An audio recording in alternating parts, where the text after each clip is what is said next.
በኢትዮጵያ ሕዝባዊ አብዮታዊ ፓርቲ ኢህአፓ እየተዘጋጀ የሚቀርብ ፍኖተ ዲሞክራሲ የኢትዮጵያ አንድነት ድምፅ ነው።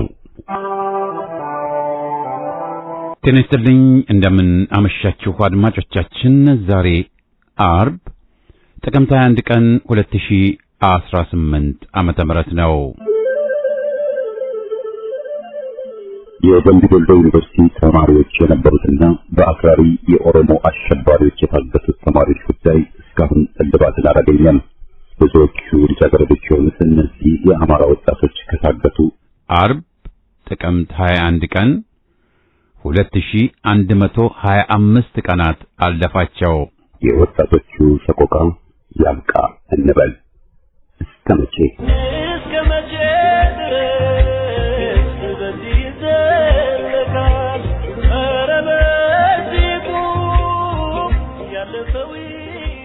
በቅድሚያ ዜና በማስከተልም በየሳምንቱ አርብ የምናቀርበውን ከአድማጮች የደረሱንን ደብዳቤዎች የምናስተናግድበት የደብዳቤዎች አምድ ፕሮግራማችንን አሰምተን የዝግጅታችን ፍጻሜ ይሆናል።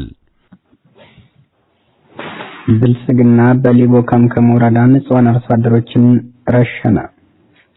በትላንትናው ዕለት በሊቦ ከምከም ወረዳ ቡራ አግዚአብራ ቀበሌ ልዩ ስሙ ጭሮዬ ከተባለ አካባቢ ከመከላከያና የአማራ ሕዝብ ጦት ነካሽ ከሆነው ሚሊሻ አባት እስከነ ልጁ እና ከብቶቹ ግጦሽ ላይ በማገት ላይ የነበረን የ8 ዓመት ሕፃንን ጨምሮ በአጠቃላይ 7 ንጹሃን አርሶ አደሮች ተጨፍጭፈዋል። ይህም በአሰቃቂ ሁኔታ የተፈጸመ ሲሆን በተጨማሪ እዚሁ ቀበሌ ላይ ዘመድ ለመጠየቅ ከሌላ ቦታ የመጡ የቦራ እግዚአብሔር ቀበሌ ነዋሪ ያልሆኑ ተጨማሪ አባትና ልጅም በግፍ ተረሽነዋል። ሌሎች ለጊዜው ስማቸው ያልደረሰ ወገኖቻችንም ተወልደው ባደጉበት ድረው ኩለው አርሰው እንደፍ በኖሩበት ቀያቸው በጨፍጫፊ የብልጽግና ስርዓትና አሽከሮች የጭካኔ ጥግ በተሞላበት አኳኋን ተረሽነዋል። 2 ንጹሃን አማሮች ክፉኛ ቆስለው አመልጠው በሕክምና ላይ ይገኛሉ የተባለ ሲሆን ይህ ዘር የማጥፋት ዘመቻ አሁን ላይ የተጀመረ ባይሆንም ይበልጥ ተባብሶ አድማሱን እያሰፋ በመቀጠል ላይ መሆኑ አሳሳቢ ሆኗል። የአገዛዙ ስርዓት በግልጽ መሸነፉን የሚፈጽማቸው ድርጊቶች ይፋ እየዋጡት መሆኑ ተነገረ። ሽንዲ ከተማ የመሸገው የአገዛዙ አገልጋይ በሽንዲ ከተማ የሚኖሩ የፋኖ ቤተሰቦችን እያሰረና እያንገላታ ለእስረኞች ምግብና እንዳይገባ እየከለከለ መሆኑ ታውቋል። የተፈጸመው ተግባር በህዝባችን ላይ ከባድ እንቅስቃሴ ሲሆን ከዚህ ተግባር የማይታረመው ከሆነ እርምጃችን ከባድ ነው የሚል መልስ ከፋኖች ተሰጥቷል። ለሽንዲ ከተማ በቅርብ በሚገኝ ባይታ ልዩ ቦታ ደንቦዝን ጫካ ላይ የህዝብ ማመላለሻ አውቶቡሶችን እያስቆሙ ዝርፊያም ፈጽመዋል። በዚህ ተግባራቸው የተበሳጨው የህዝብ ልጆቹ የቡሬ ዳሞት ፋኖች ከኬላ ስራቸው መጣው ተኩስ በመክፈት አንድ ተላላኪ ወደ ሲሸኙ ዘረፋውንም አቁመው ወደ ምሽጋቸው ሽንዲ ከተማ እንዲሸሹ አድርገዋል። ዛሬም ተግባራቸው አልበቃ ብሎ ንጹሃንን ከስራ ቦታ በማውጣት በርካቶችን አፍነው አስረው ሲወስዱ ሌሎችን ደግሞ ረሽነዋል። የተፈናቃዮች እሮሮ በአማራ አካባቢ ተጠናክሮ ቀጥሏል። በ3 መጠለያ ጣቢያዎች ተጠልለው የሚገኙ ተፈናቃዮች በዘላቂነት እንዲቋቋሙ ጥሪ ቢያቀርቡም ሰሚ አጥተዋል። ገዢው አካል በውሸት ሪፖርቱ ሰርቻለሁ ባለው የግንዛቤ ማስጨበጫ ስራ የተፈናቃዮች ቁጥር ከ27 ሚሊዮን ወደ 3 ሚሊዮን ወርዷል ማለቱ የማይዘነጋ ነው። በአማራ ሰሜን ሸዋ ደብረ ብርሃን ከተማ ቻናና ወይንሸት እንዲሁም በሰሜን ጎንደር ዳባት ወረዳ የሚገኙ ተፈናቃዮች ከዕለት ደራሽ ሰብአዊ እርዳታ ባለፈ በዘላቂነት ራሳቸውን ችለው እንዲቋቋሙ ጥሪ አቅርበዋል። በደብረ ብርሃን ከሚገኙ ተፈናቃዮች መጠለያ ጣቢያዎች አንዱ በሆነው ቻይና ካምፕ እንደሚገኙ የገለጹ ተፈናቃይ እንደተናገሩት እርሳቸው በተጠለሉበት ካምፕ ብቻ ከ11000 በላይ ተፈናቃዮች ይገኛሉ። ከቀደመ ቀያቸው ተፈናቅለው መጠለያ ጣቢያ ውስጥ ከገቡ 5 ዓመታት እንዳስቆጠሩም ተናግረዋል። ከዚህ ቀደም ድጋፍ የሚያደርጉላቸው መንግስታዊ ያልሆኑ አካላት ግብረሰን ድርጅቶችና ባለሀብቶች ነበሩ ያሉት አስተያየት ሰጪው የጊዜው መርዘም ተከትሎ ለጋሾቹ መሰላቸታቸውን ተናግረዋል። አሁን ላይ ምንም አይነት የምግብ እርዳታ እየቀረበልን አይደለም ያሉት ተፈናቃይ ከ5 ዓመት በፊት የተሰሩት መጠለያ ጣቢያዎችም በጊዜ ሂደት ከአገልግሎት ውጭ ለመሆን እንደተቃረቡ አስረድተዋል። በተደጋጋሚ ጉዳዩን ከማሳወቃቸው የተነሳ መሰልቸታቸው ውስጥ እንደገቡም በምሬት የተናገሩ ሲሆን ምንም እንኳን የነቀዘና ለምግብነት ለማዋል የሚከብድ ቢሆንም ከዚህ ቀደም 15 ኪሎ በቆሎ ይሰጣቸው እንደነበረ አስታውሰዋል። በደብረ ብርሃን ከተማ ወይንሸት የተባለ የሚጠራው ሌላኛው የመጠለያ ጣቢያ ውስጥ የሚገኙ ተፈናቃዮች በተመሳሳይ ከፍተኛ ችግር ውስጥ መሆናቸውን በስፍራው ተጠልለው የሚገኙ ተፈናቃዮች አስረድተዋል። በመጠለያ ጣቢያው ውስጥ ከ8000 በላይ ተፈናቃዮች እንደሚገኙ የተናገሩት አስተያየት ሰጪው እንደ ቻይና ካምፕ ሁሉ ከዚህ በፊት ይደረግላቸው የነበረው የተበላሸ በቆሎም ጭምር ከቀረቡላቸው ከ2 ወር በላይ ማስቆጠሩን ገልጸዋል። ካምፑ ከዚህ በላይ ቁጥር ያላቸው ተፈናቃዮችን ይዞ እንደነበር የሚናገሩት ተፈናቃይ ከሰሞኑ ባቄላ ወደ ተሰኘው ሶስተኛ የመጠለያ ጣቢያ መወሰዳቸውን አመላክተዋል። መጠለያ ከመግባታቸው በፊት በኦሮሞ 4 የወለጋ ዞኖች ውስጥ ይኖሩ የነበረ አማራ በመሆናቸውና በማንነታቸው ተፈናቅለው ወደ አማራ መምጣታቸው ይታወሳል። በተመሳሳይ ሰሜን ጎንደር ዳባት ወረዳ የሚገኙ አዲስ ማለዳ አስተያየታቸው የሰጡት ተፈናቃይ በትግራይ ይኖሩት ከነበሩ ኑሯቸው ተፈናቅለው ወደ አካባቢያቸው መሄዳቸውን በመግለጽ በዛም ልክ እንደ ደብረ ብርሃኑ ሁሉ በርካታ ችግሮች እየገጠሟቸው መሆኑን አውስተዋል። የሃጂ ሙፍቲ ዑመር ኢድሪስ ሞትን ተከትሎ ክፉ ግብሩ የተገለጸበት ብርቱ መቋቋም የተደቀነበት ወሃቢዩ አየሩን የሞላውን አጀንዳ ለመቀየር የአርሲ ክርስቲያኖችን ጨፈጨፈ።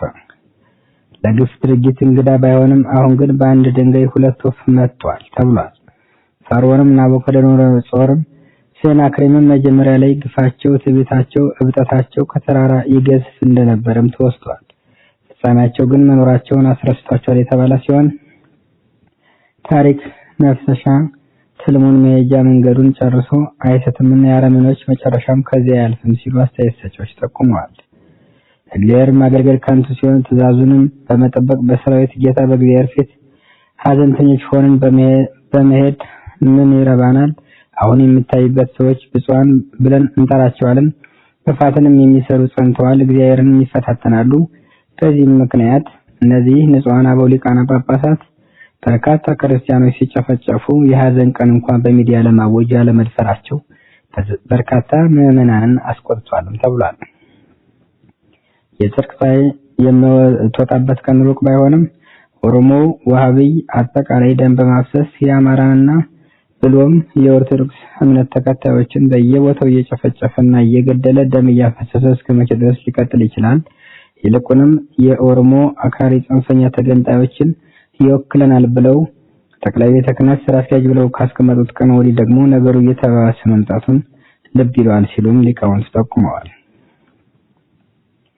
ባለፈው 3 ቀናት የመከላከያ መረጃና ደህንነት አገልግሎትና የብሔራዊ መረጃና ደህንነት አገልግሎት ከፍተኛ ኃላፊዎች ስብሰባ አድርገው የውስጥ መረጃ ምንጮች ተጠቁመዋል። የመከላከያ መረጃ ደህንነት አገልግሎትና የብሔራዊ መረጃ ደህንነት አገልግሎት ከፍተኛ ኃላፊዎች ባደረጉት ስብሰባ በርካታ አጀንዳዎች ላይ ተወያይተዋል ተብሏል።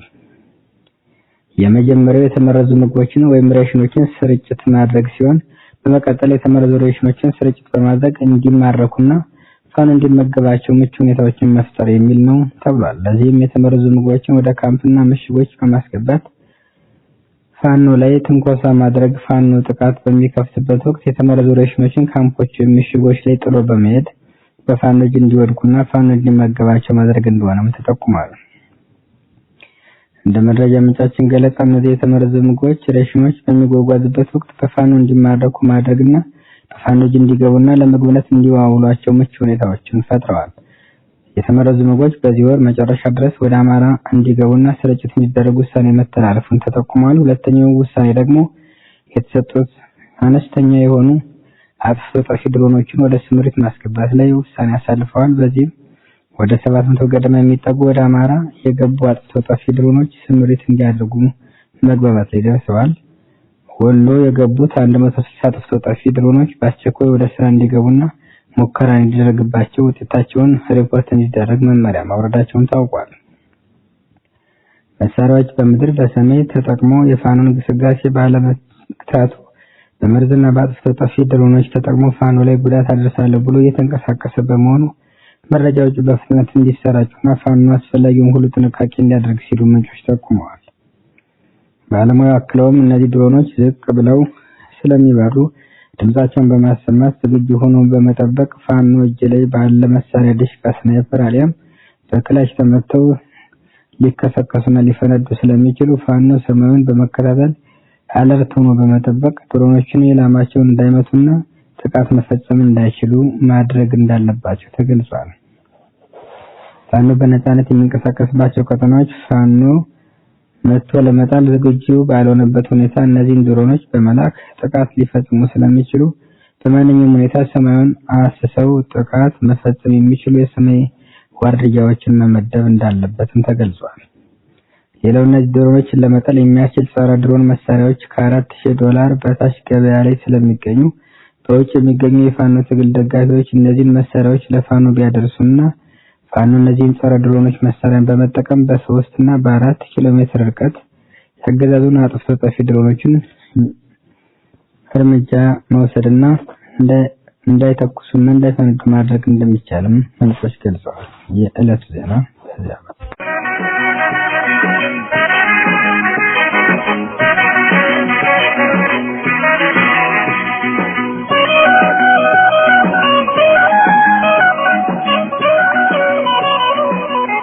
ደብዳቤዎች አምድ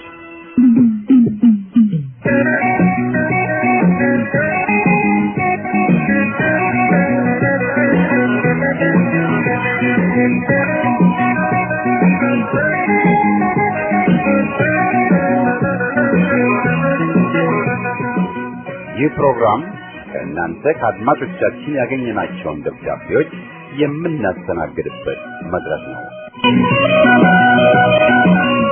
የከበረ ሰላምታዬ ለሬዲዮ አዘጋጆቹና ለተከታታዮቹ ይድረስልኝ። ያው የመኸር ወቅት በዓመት ሲመጣ ባለስልጣኖቻችን እንደለመዱት በሥራ ዘመኑ ዞር ብለው ያላዩትን የግብርናውን ክፍለ ኢኮኖሚ እንቅስቃሴ የሚገልጹበት የተለመደ ሪፖርት አለ። ሰሞኑን ጠብቁ የመኸሩን ወቅት ሞቅ ደመቅ ባለ በሚሊዮኖች ኩንታል የእህል ምርት ያሞካሹታል። ወደ ቁልቢ ገብርኤል በእግር ስንጓዝ ራሳችንን ለማበረታታት ወደ ቁልቢ ሲሄዱ አልጋ ባልጋ ነው መንገዱ እንደምንዘምረው የየክልሉ የግብርና ቢሮዎችም በሚሊዮኖች ኩንታል እህል አይነት ወሬ የስኬት ብርታት ይዘምራሉ። እህሉን ብዛት በአይነት እንዳሸዋ ይዘሩታል። ይህ ያለፈው የሰብል ዘመን በተጨባጭ የነበሩት ምክንያቶች ተጠቅሰው ሴክተሩ ያጋጠሙትን ፈተናዎች ተጠቅሶ ምርት አሽቆለቆለ ወሬ አይታሰብም። ዘንድሮ ካምናው ጨመረ ወሬ አየሩን ይሞላዋል። እየተቀባበሉ ማስተጋባት ነው። ግብርናችን በተከከለ ቁጥር አደገ ተመነደገ ቀደዳ ሴክተሩን በሚረዳውም በማይረዳውም ምላስ አለቅጥ ይበዛል። ጆሮአችን ነጋ ጠባ አንድ ሰሞን ይጠለዛል። በአማራ ክልል አነስተኛ ይዞታ ያላቸው አርሶ አደሮች እንኳን ጦር ሜዳ ሆኖ ጦም ማደሩና የአፈር ማዳበሪያ ዋጋ መናርና በወቅቱ አለመገኘቱ ጥያቄዎች ችግር ወደ ጎን ተሽቀንጥረው የሚጠቅሳቸው አካል የለም። ይህ ክልል እኮ ቢያንስ ለግብርናው ሴክተር በሚሊዮኖች የሚቆጠሩ አርሶ አደሮች የሚሳተፉበት ከጠቅላላው አገሪቱ ከ1/4 እጅ ድርሻ አለው። ማን ከቁብ ቆጥሮት በቢሮ ቁጭ ብሎ በተቆመረ ቁጥር ጎተራው የሞላና የተትረፈረፈ ያደርጉታል። እነርሱቴ ማንም ፈርተው አይንቀቅለው የበሉ ለውሸታቸው እንኳን ልጓም ማበጀት የማይቀናቸው ቀጣፊዎች ስብስብ ናቸው። ሌማትህ እንጀራም ማጥቶ ጠግበሃል ይሉሃል። አካል ገርጥቶ አጥንት ፈጦና ወዝህ ተሟጦ አምሮብሃል ይሉሃል። የሚሊዮኖች ኩንታል ወሬ በውድማም ጎልቶ አይታይ። ጎተራውምና ገበያውም ውስጥ እኮ የለም። በወሬ ኩንታል እህል ይሞላ ይመስል ይገለጻል። በመገናኛ ብዙሃን መግለጽ ከጀመሩበት ሩቅ ዘመን ጀምሮ ያረፉበት ዓመትም የለ። በእያንዳንዱ ክልል ይህን ያህል ኩንታል ተመረተ የቃላት ክምር። ገበሬ ሰብልም ሆነ እንስሳትን በማርባት የአገርን ኢኮኖሚ ከፍ በማድረግ ተግባሩ ይታወቃል። ገበሬ የህልውናችን መሰረት ነው። ይህ ሁሉ ሲሆን ለዘመናት የራሱን አኗኗር በሚያመርተው ምርቱ ተጠቃሚ ሆኖ ግን አኗኗሩን ማሻሻል አልቻለም። ቀና እንዳይል ቀፍድዶ የያዘው ተዋጊ የሽቦ አጥር አላንቀሳቀስና ልፋትና ድካም ያለበትን የዕለት ምግባሩን በመሳሪያዎች ታግዞ ምርታማነቱን ማሳደግ አልቻለም። ቢያመርትም አልፎለትም አያውቅም። ሸመድማዳው የግብርናው ገበያ ስርዓቱ አንቆ ይዞታል፣ ይበዘበዛል። ከልፋቱ ዋጋ በጣም የወረደ ይከፈለዋል። በገበሬው የድካም ምርት የበለጠ ተጠቃሚዎቹ ሌሎቹ ክፍሎች ናቸው። የመንግስት ተቋሞቹም የገበሬውን ምርት የውጭ ምንዛሪ ምንጭ ማግኛ እንጂ ከተገኘው ምንዛሪ ለገበሬው አጋርተው የፈየዱለትን ጥቅም አይነግሩም። በገበሬው ልፋት ግን በሙስና ስሌታቸው ኪሳቸው ዳብሯል። በተገኘው ገቢ ስልጣን ማስጠበቂያ መጨቆኛ መሳሪያ ተቋሞቻቸውን ያጠናክሩበታል። ገበሬው እንዲያመርትላቸው ትርፋቸውን ይሰሩበታል እንጂ ከጥቅሙ ገሸሽ ያደርጉታል። የገበሬውን በገበያ ዋጋ ተጠቃሚ የሚያደርግ ነፃ ማህበር የለውምና ሁሌም ተጎጂና ኑሮው ከእጅ ወደ አፍ ባሻገር አልተሻገረም። ቡናም ተመረተ፣ የቅባት እህሎች ጤፍም ስንዴም ተመረተ፣ ጥራጥሬና ፍራፍሬም ተመረተ፣ አትክልትም ተመረተ። በእንስሳትና ተዋጽኦአቸው ተንበሽብሸን ገበሬው ኑሮ ፈቅ ብሎ አያውቅም። ገበሬው በምን ያህል ባመረተው ምርቱ ተጠቅሞ ገቢውን ጨምሮ ኑሮውን ከፍ አደረገና ልዩ ልዩ አጋዥ የቴክኖሎጂ ውጤቶች በሆኑ መሳሪያዎች ባለቤት ሆኖና ለግብርናው ተግባር በአግባቡ ተገልግሎ ድካሙን ቀነሰና ምርታማነቱን ከፍ አደረገ። የሚነግርህም ሆነ እኔ ነኝ ያለ ባለሙያን ሄደህ ያንድ አነስተኛ ገበሬ ዓመት ገቢውን ብትጠይቀው አይኑን አፍጦ እኔ እንጃ ከማለት ውጭ ሙያዊ ምላሽ አይሰጥህም። በሰለጠነው ዓለም እኮ ገበሬ ሀብታም ነው። ወጪውም ገቢውም ይታወቃል። በደመ ነፍስ ኖሮም ማያውቅ በሚያመርተው ምርት የበለጠ ተጠቃሚ ነው። ለጥቅሙ የቆሙ ለማንም የፖለቲካ ፓርቲ የማያፈነድዱ ነፃ ማህበር አሉት። በግሉም የበርካታ የግብርና መሳሪያዎችም ባለቤትና ተጠቃሚ ነው። ገበሬ ድሃ ሆኖ የሚበለጽግ አገርም ሆነ ሕዝብ የለም። የልፋቱን ፍሬ በመንግስት ስም አንንጠቀውና አናቆርቁዘው። የግብርና ኢኮኖሚክስ ባለሙያዎች ይህን እውነት በሂሳብ ቋንቋ በግልጽ ማሳየት እንዳለባችሁ የሙያው ስነ ምግባር ያስገድዳችኋል። ባልተረዳችሁትና ባላዘጋጃችሁት ዝርዝር መረጃ እንዴት በግርድፉ ግብርና ኢኮኖሚ ይገለጻል? የእያንዳንዱ አነስተኛ ገበሬ ሁኔታን ሊገልጽ የሚችል በቂ መረጃዎች ሊኖራችሁ ግድ ይላል። በሌላችሁ መረጃ መዘላበድ ይቁም። ሰለሞን ታምሮ አየለ ነኝ ካለሁበት።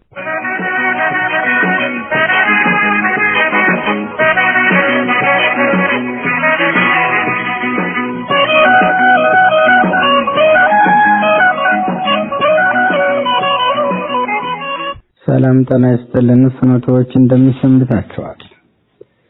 ዘመናችን ዘመነ ሰማዕታት መሆኑ አከራካሪ ጉዳይ አይደለም። ስለዚህ ኦርቶዶክሳውያን ታርጌት ተደርገው መሞት፣ መፈናቀል፣ መሰደድ ከጀመሩ 7 ዓመታት ተቆጥረዋል። ታዋቂ ሰዎች፣ ሰንበት ትምህርት ቤቶች፣ ማህበራት፣ ታዋቂ ሰባኪያን፣ ታዋቂ ዘማሪያን፣ ታዋቂ የተለያዩ የመድረክ ሊቃኖች፣ የተከበሩ ሊቃነ አባቶች፣ ሊቃነ ካህናቶችና የምዕመናን መከራ ለመጋራት ችግሩን በዘላቂነት ለማሳለፍ የምትሰሩት የመፍትሄ ስራ ምንድነው? የትኛውን የመፍትሄ መንገድ እየተከተላችሁ ነው? በዚህ 7 ዓመት ውስጥ ሰውቱ ዓለም ስርዓት ቀርጾ እቅድ አቅዶ ኦርቶዶክሳውያን አማኞችን በጥላትነት ፈርጆ ጦር አውጆ በትግራይ፣ በአማራ፣ በኦሮሞ፣ በመላው ሀገሪቱ ገዳማትን፣ አድባራትን፣ አብነት ትምህርት ቤትን፣ ንጹሃን ምዕመናንን፣ አገልጋይ ካህናትን፣ ምዕመናንን፣ ንቁ ኦርቶዶክሳውያንን ወጣቶችን ያነጣጠረ አድርጎ ሲያጠፋ፣ ሲያስር፣ ሲገድል፣ ሲያሳድድ፣ ሲያፈናቅል የወሰዳችሁት ቤተክርስቲያንን የማትረፊያ መፍትሄ ዘዴ ምንድነው? ጥያቄው ሃይማኖት መሪዎችን ነው። በተለያየ ዘርፍ ያቅማቸውን የሚሰሩትን በተለያየ ስም ከማሰናከል፣ ከመሳለቅ እና ለስርዓቱ አሳልፎ ከመስጠት ያለፈ በግል በህብረት ምን ስራ ተሰራ? ቤተክርስቲያንን በጥላትነት ፈርጆ እየዋደማት ላለው ስርዓት የመረጃ መስመር ሆኖ ምዕመናንን እንዲያጠፋ የጥፋት ጌቶቹን የሚያገለግለውስ ማን ነው? ቢያንስ ራስን ለማትረፍ ከመከራችን መማር እንዴት ያቅተናል?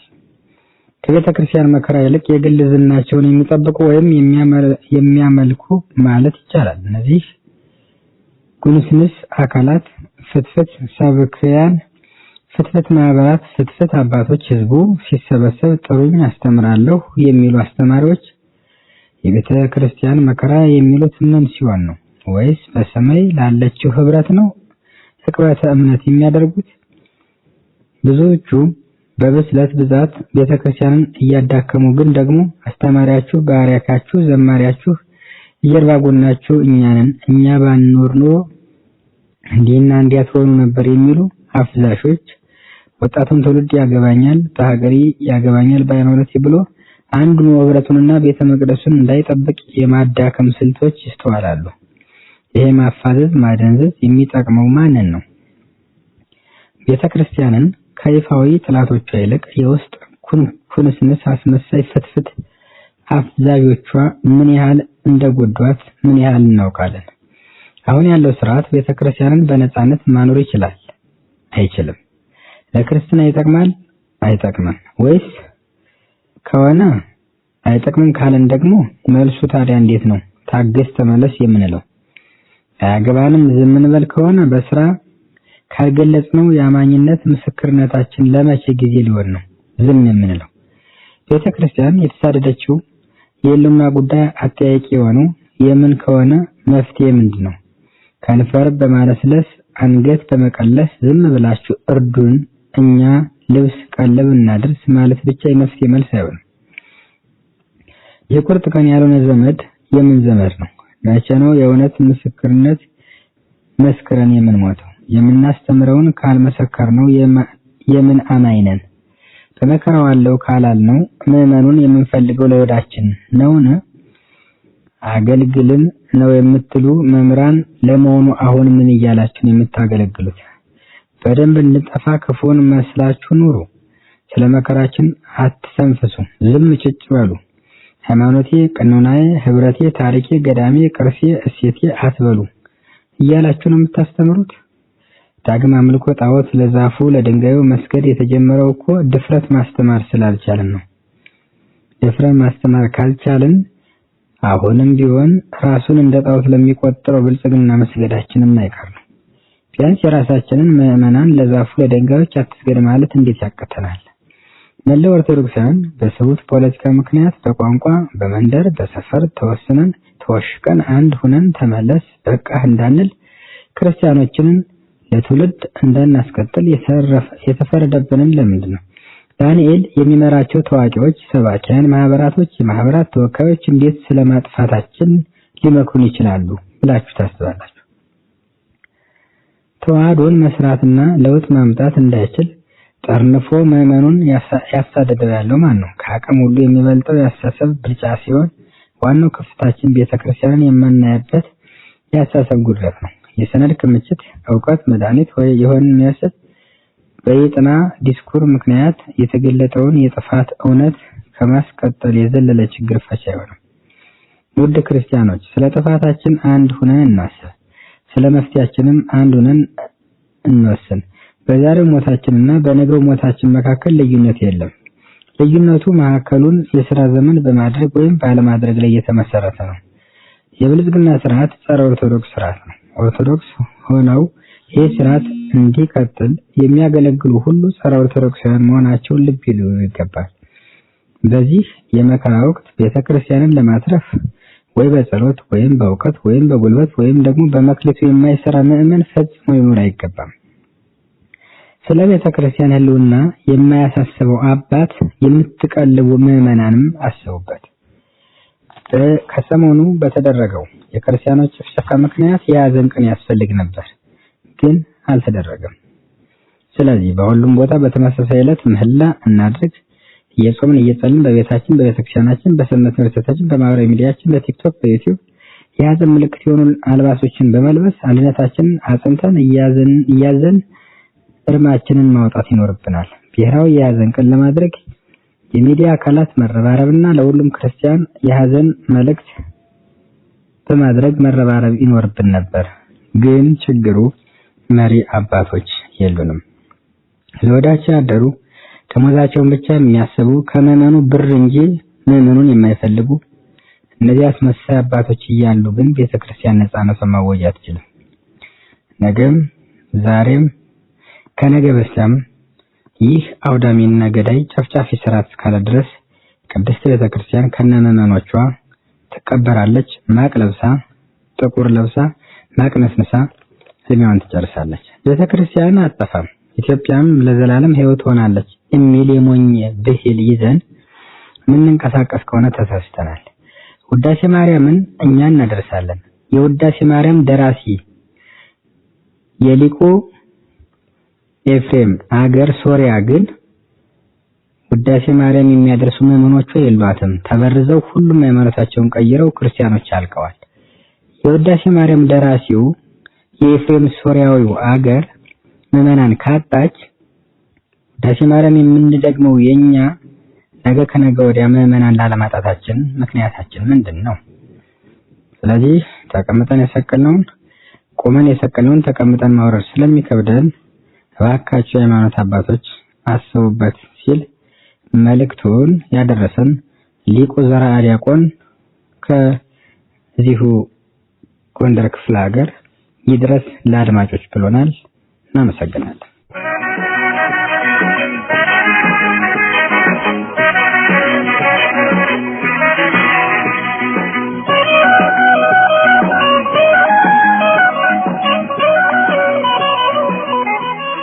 ዛሬም እንደወትሮ ሰላም እንደምን አመሻችሁ ውድ የፍኖተ ኢህአፓ ራዲዮ አድማጮችና አዘጋጆች እያልኩ የዛሬው መልእክቴን በመዋቅም ሆነ ወይም ባለመዋቅ ትንፋሻቸው እስከሚያጥር ድረስ ሲደግፉ የነበሩ የዲያስፖራዎች እንደ አገር መሪ ወደ አገራችሁ ግቡና ለማስሉ ብሎ ከጋበዛቸው በኋላ አገርና መሪ ያለን ብለው የመጡትም ወደ መጡበት ሳይመለሱ እሱም በድንገት የአገር ጥላቻና የክደት በሽታ ተጠልፎ ወዳጁን ሁሉ አሳፍሮ ህዝቡን በልቡ ጥላቻ ባለው ጸላትነት የፈረጀውን አቦ ስብሃት ነገ ከእስር ቤት ተፈቶ ወደ አሜሪካ ከሸኛቸው በኋላ የአማራን ጥላቻ በይፋ አገርና ለህዝብ ይታገላሉ ያላቸው ሰዎች ላይ እንደ ጀነራል ተፈራ ማሞና የመሳሰሉ ሌሎችም ብርቅዬ ዜጎችን በሉ የአቦ ስብሃትን ቦታ እንዲረከቡ ብሎ ያዛውንቱን ጦስ በአገር ወዳድ ዜጎች ላይ የሰይጣናዊ ፍርዱን ጭኖባቸው ነው እስካሁን ሰዓት ድረስ በአማራና በሌሎችም ላይ ጭፍጨፋውን አጠናክሮ ቢቀጥልም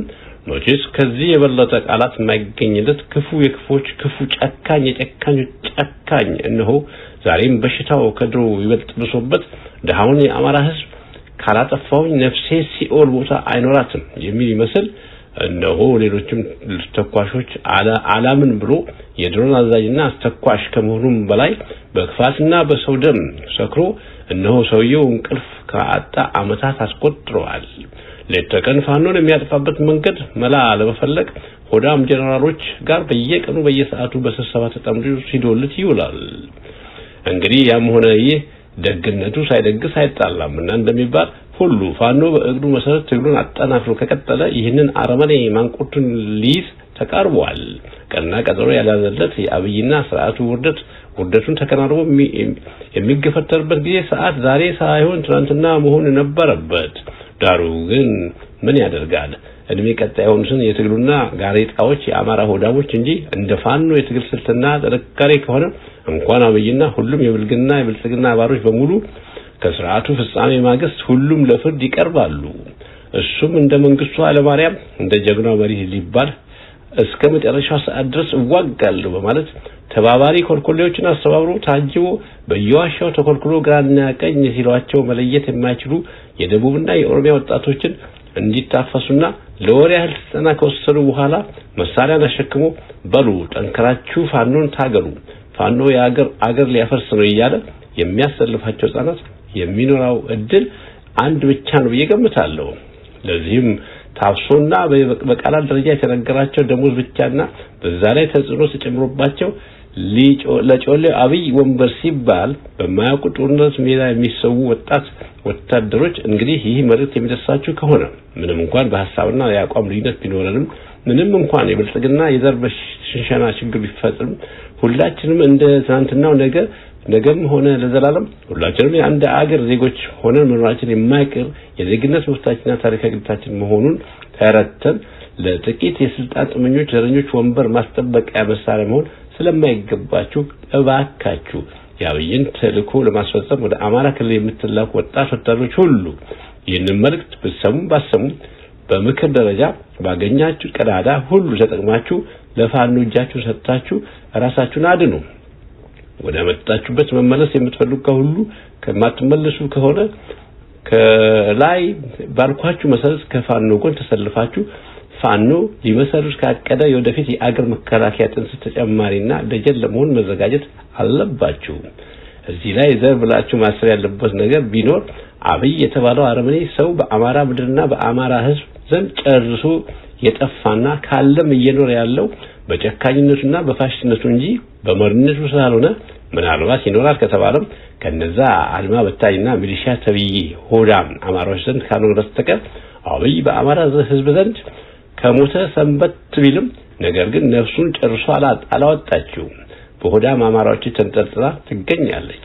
ታዲያ ይህ በአንዲ እንዳለ እሱ ግን ስራውን አልቦዘነም። በተለይ እሱና የኦሮሞ ብልጽግና ተብዬ ባለጌዎች በድብቅ እንደወሰኑት መሰረት እሱ አማራን ሲያዳክም እነሱ ግን ውስጡን የአዲስ አበባን ወደ ኦሮሚያ ክልል ውስጥ ለማካተት እየተራወጡ መሆናቸውን በተግባር ሁላችንም እያየን ያለ ጉዳይ ሲሆን እዚህ ላይ ግን እነዚህ ኦሮሚያ ብልጽግና ባዮች እየወሰዱ ላለው እርምጃ ከወዲሁ ማሰብ ያለባቸው በኔ ግምት አንድ ጊዜ ብቻ ሳይሆን 10 ጊዜ ሊያስቡበት ይመከራሉ። መቼስ ለውጥ ከመጣ ያ ሁሉ የተዘረፈ መሬት ያ ሁሉ የፈረሰው የታሪክ ቅርሶችና ለብተና ያዘጋጁት ሀገርና ሕዝብ ያው ጥንቅጡ የወጣው አሰራራቸው ሁሉ ከፍጻሜው ማግስት ወደ ነበረበት መመለሱ የማይቀር መሆኑን ከወዲሁ ማወቅ አለባቸው እየገምታለሁ።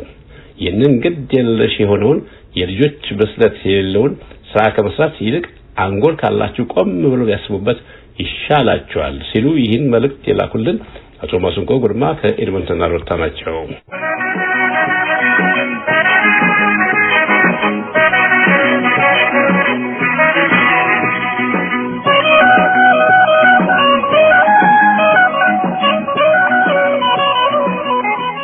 ወዳጅ የሆናችሁ ፍኖቶችና አድማጮች እንደምን ሰነበታችሁ? ውድ አድማጮች ያለፈ ታሪኩ ለያዘው ዘመንና ለወደፊቱም የሚኖረውን የአስተማሪነት ዋጋ የናቀ ወይም ገሸሽ ያደረገ ህብረተሰብ በራሱ የማይተማመንና ከውስጡ የሚፈልቅ ታዳሽነትና መረጋጋትም የተሳነው ይሆናል የሚል መልእክት ያዘለ ሐረግ የሆነ ቦታ ላይ ማንበቤን አስታውሳለሁ።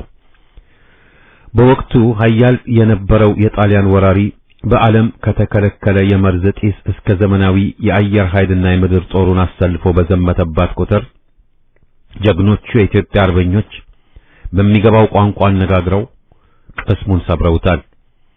በበላይነት ስሜት የገነገነውን የአውሮፓውያንን ትምክህት አስተንፍሳ በላቀ የጦር ኃይል የማትንበረከክ መሆኗን ሲረዱ ከሮማን ፕሮቼስካ እስከ ኪሲንጀር የተሰነዘረው ምክርም ጆሮ አገኘ። ኢትዮጵያ ከፋፍለው ለማዳከም ወሰኑ። ውሻ በቀደደው ጅብ ነውና የባለ ብዙ ቋንቋዎች አገር መሆኗን መግቢያ ቀዳዳ ጠባብ ብሔረተኝነትን መሳሪያ ያደረጉ። የባንዳ የልጅ ልጆችን አነሳስተውና አጠናክረው ለስልጣን አበቁ። በህብረ ብሔራዊ ተፈጥሯዊና አንድነቷ ደምቃ የኖረችውን አገራችንን በጎጥና ቋንቋ በማካለል ከፋፍለው ሊያዳክሙ የፋሽስት ጣሊያን ወራሪ የነደፈውን ካርታም ስራ ላይ እንዲውል ኢትዮጵያን ክልል በሚሉት የባንቱስታን ጉረኖ አካለሉ። ኢትዮጵያን ለማፍረስ መጀመሪያ አማራውን ጠላት አደረጉ። የጥላቻው ሰንሰለት ከናቅፋ እስከ ደደቢት ከወለጋ እስከ አሩሲ ተዘረጋ። ኤርትራ በሸፍጥ ከወገኖቿ እንድትለይ ተደረገ። የደደቢቱ ባንዳ አዲስ አበባን እንዲይዝ ሆነ። እሱም ሲበሰብስና በህዝብ ትግል አንኩቶ ሲሆን ስርዓቱን ያስቀጥል ዘንድ የባሰበትን ዘረኛ ኮሎኔል ከዚያው ከዘረኛው ወያኔ ማህፀን የወጣ የትሮይ ፈረሳቸውን በሚያስገርም ተውኔት አጅበው የኢትዮጵያን ሰንደቅ አልብሰው ሰው በላውን የኦሮሞ ዘረኛ ኮሎኔል ለቤተ መንግስት አበቁት። እነሆ ዛሬ ይህ ግልገል ፋሽስት በንጹሃን ደም እየዋኘ የአማራውን ዘር ማንዘር ለማጥፋት ንጹሃንን እየፈጀ ትምህርት ቤቶችን፣ ሆስፒታልና የጤና ጣቢያዎችን በአጠቃላይ አካባቢውን በማውደም ላይ ይገኛል።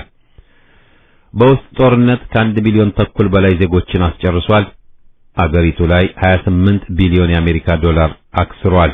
በወታደራዊ አመራሩና ደህንነቱ ዜጎችን በማገት ገንዘብ መዝረፍን የገቢ ምንጩ አድርጓል። የዚሁ ያገዛዙ የዘረፋ ሰንሰለት ሰለባ ከሆኑትና ታግተው ከነበሩት 44ቱ የአዲስ አበባ ነዋሪዎች መካከል ሰሞኑን ያጋለጡትም ይህንኑ ሐቅ ነው። ሙስና ባደቀቀው የአገሪቱ ኢኮኖሚና የዜጎች የመግዛት አቅም ላይ መሰረታዊ የሆኑ የፍጆታ ዕቃዎችና አገልግሎቶችን ዋጋ እንዳይደረስበት አድርጎ በመስቀል በቀን አንዴ መብላትን ብርቅ አድርጎ በረሃብ ጠኔ እያሰቃያቸው ይገኛል። የኦሮሞማው ዘረኛ ኮሎኔል ዜጎቿን ሆን ብሎ በማሰቃየት የጥላቻው መወጫ አድርጎታል። አንጡራ ሀብቷን ከዜጎቿ የተራባ አንጀት ዘርፎ ለውስጥ ፋሽስታዊ ጦርነትና ለቅንጡ ፕሮጀክቶች ይበትናል። ሚሊዮኖችን አፈናቅሎ ቤታቸውን አፍርሶ ሜዳ ላይ እንዲወድቁ ሆነዋል። ከ20 ሚሊዮን በላይ ዜጎቿ ተመጽዋች በሆኑባት አገር በእርዳታ የገባውን ነጥቆ የሙስና ኮረጆው የሚከተው ኮሎኔል በምግብ ራሳችንን ችለናል፣ በስንዴ አምራችነት ከአፍሪካ ቀዳሚውን ቦታ ይዘናል፣ 40 ቢሊዮን የዛፍ ችግኝ ተክለናል በማለት የቤት አመል ነውና በዓለም አቀፉ መድረክ ላይ ይህ ትንሽ ሰው አገርን አዋርዷል። ውሸትን እንደ ብልጠት፣ ዘረኝነትን እንደ ዕውቀት ከሚገፋው የኦሮሞማው ግልገል ፋሽስት ከዚህ የተለየ አይጠበቅም። አገራችንን እንዲህ መሳቂያ መሳለቂያ እንዲያደርግ እድሜ የሰጠነው እኛው ዜጎቿ ብቻ ነን የምንጠየቀው። በሌላ በኩል አገርንና ሕዝብን የካዱ አድርባዮች ቀኑ መሽቶ የማይነጋ መስሏቸው የወገኖቻችንን ስቃይና እንግልት ስኬት አድርገው የሚሰብኩ ጉዶች በፈሉባት፣ ጥቂት ሐሳውያን ደግሞ እስርን የሥራ መስክ አድርገው ለተቀባይነት የሚጠቀሙ አስመሳይ ተቃዋሚዎች በሚገኙባት አገር እንደ ፕሮፌሰር አስራት፣ አቶ ታዲዮስ ታንቱን የመሰሉ ሐቀኛ አገር ወዳዶችንም አፍርታለች። በዚህም ሐቁን ከመናገር መከራ የማያግዳቸውን አዛውንት በእስር አንገላቶ ለማስወገድ ዘረኛው አገዛዝ እንደ ጡት አባቱ ወያኔ የኦሮሞማው ካንጋሮ ፍርድ ቤት በረጅም ቀጠሮ እስራትን አራስሞ የሚያንገላታቸውም ለዚህ ነው። በዘረኛው የቄሮ መንጋ እጅ የአንጋፋው ጋዜጠኛና የታሪክ አዋቂ የታዲዮስ ታንቱ እስር ምጸቱና ጭካኔውን ሳስበው የሚዘገንን ነው። እጅግ አሳሳቢ የሚያደርገው ደግሞ እኛ ዜጎቿም በሰው በላው አገዛዝ በግፍ ታስረው እየተሰቃዩ ያሉ የፖለቲካ እስረኞች ይፈቱ ብለን ድምጽ ማሰማቱን ረስተነዋል። ወገኖቻችንም በድሮን ጥቃት ሲፈጁ ቁጣችን ወይም ቁጭታችን ከፍ ብሎ አለመደመጡ እንኳን ለወገን ለባዕድ በተለይ በውጭ ላለነው ኢትዮጵያውያን ምን ነካቸው ሳያሰኝ አልቀረም። አገዛዙ በወገኖቻችን ላይ እያደረሰ ያለውን ቃላት ሊገልጹት የማይችሉ በደል መከራና ፍጅት ጋር ተላምደን ይህንንም በሚያስደነቅጥ ዝምታ አረጋግጠን ልንኖር አይጠበቅም። በበሽታና በዘረኝነት ክርፋት በታፈነው ማጎሪያ ቤት ጋዜጠኞች የፖለቲካ የህሊናና ብዙ ሺህ በማንነታቸው ምክንያት ጠላት ተደርገው ቁም ስቅል እየተቀበሉ ይገኛሉ። በመናገሻዋ ዜጎች በየቀኑ እየታፈኑ ይሰወራሉ። በውድቅት ሌሊት ቤታቸው በቡልዶዘር ላያቸው ላይ የሚናድባቸው በነሽመልስ አብዲሳ የበላይነት ጭራቋ አዳነች አስፈጻሚነት በ4 ኪሎ ሰው በላ አለቃቸው ትዕዛዝ የሚካሄደው የኮሪደር ልማት እያሉ የሚሳለቁባቸው ትውልድ አማራና አማርኛ ተናጋሪዎችን ሲሆን ትክክለኛ ስሙ የዘር ማጽዳትና ታሪክ የማጥፋት ነውና የኦሮሞ ዘረኛ መንጋ አንድ ሰሞን እብደት የወገን ሞት የሀገር ውድመት ሆኗልና ከፋኖ ጎን ቆመን ሳይመሽ ልናስወግደው ይገባል። መጀመሪያ የመቀመጫዬን እንዳለችው ነውና ሁሉም ኢትዮጵያዊ ዜጋ በህብረት የድርሻውን ይወጣ። ሁሉም የፖለቲካ እስረኞች አሁኑኑ ይፈቱ። አገር ከሚያፈርስ ዘረኛውን ስርዓት ቀድመን እናፍርስ። ግርማ ገመቹ ነኝ ከናይሮቢ ኬንያ።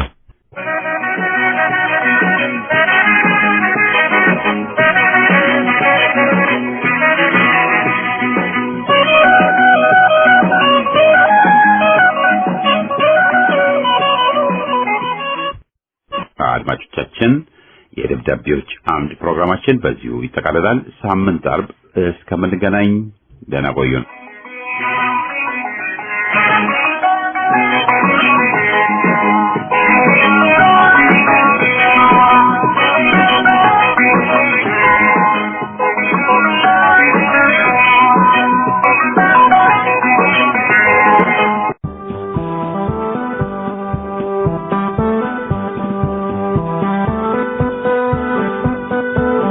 እግዚአብሔር አፈረብን። ከሃማ ቱማ። እግዚአብሔር አፈረብን። በመከራ ሐሩር በስቃይ ዶፍ ሕይወት መቃብሩ ሞቆን ኑሮ ብለን ችለን በሐዘን ሮሮ ሰርገኛን አጅበን ቀብርን በእልልታ ጧት ማታ አድምቀን በእንባ ፈገግታና በምጸት ግልፍጫ ሰቀቅ ደስታን ተክተን የመቃብር ኑሮን ፀሐይ ዓለም ብለን የባሰን አታምጣ ከመላስ ለጥፈን በኮሽታ ባነን ለኩታራ ሰገን ስንቆረጥ ስቀን ሲጭኑንም ችለን በለሆሳስ ብቻ እየተነጋገርን ራስ ቀናን ትተን ሁሌም ራስ ደፍተን መቃወምን ትተን ተቃውሞን ተቃውመን እምቢኝን ረስተን ለምቢኝ እምቢ ብለን ሁሌም ማጨብጭበን ይሁን እሺ ብለን ጎሽ እሰየው ብለን በውስጥ አረን በግነን ለከሃዲ መንጋ ሀገር አስረክበን የማይቻለውን በዝምታ ችለን ፍጹም ትዕግስተኛ ኢዮብን አስንቀን በቁማችን ሞተን የባሰን አታምጣ ከመላስ ለጥፈን ይህም ጥፋት ሆኖ መዓት ጨመረብን አምላክ ተቆጥቶ ስለፈጠረንም በአፍረት ተውጦ